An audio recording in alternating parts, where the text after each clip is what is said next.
When looking back at my preliminary task, I feel like I've come a long way. I've gone from creating this to creating this.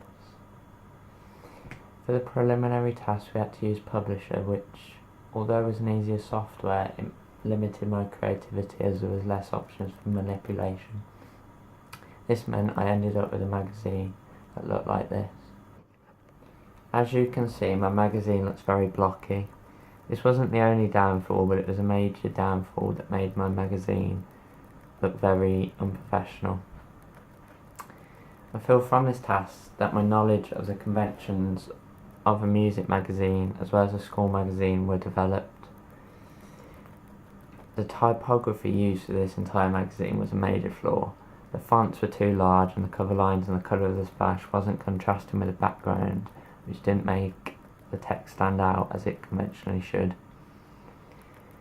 Another thing that hindered my entire creation was the image. The main student was completely lost within the vastness of the school background, which is very unconventional of a school magazine.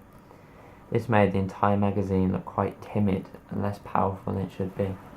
Another major thing I learned through the process was the importance of knowing your audience. My audience for my final magazine was 16 to 21 year olds, and for my preliminary task was aimed at students from the school with an age range of from about 16 to 18. I didn't really match this audience at all really for my preliminary task, as the magazine looked very unprofessional. The house colours for the school wasn't a major factor which I wanted it to be.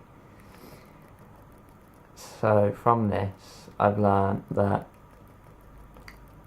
being mindful of your audience is one of the major things in knowing the style, the colours, the fonts of your magazine.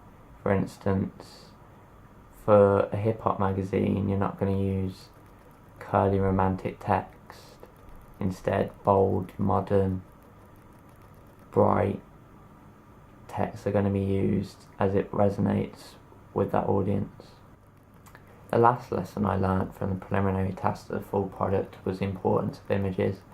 Images are what catches your audience's attention at first. You need striking, powerful images that are going to really grab the audience's attention as they're flicking through the magazine. Through the images, you need to really construct and be precise at who you are targeting. You need costume, body language, shot distance to be planned beforehand to create an image that is dedicated and personal to the person reading your magazine.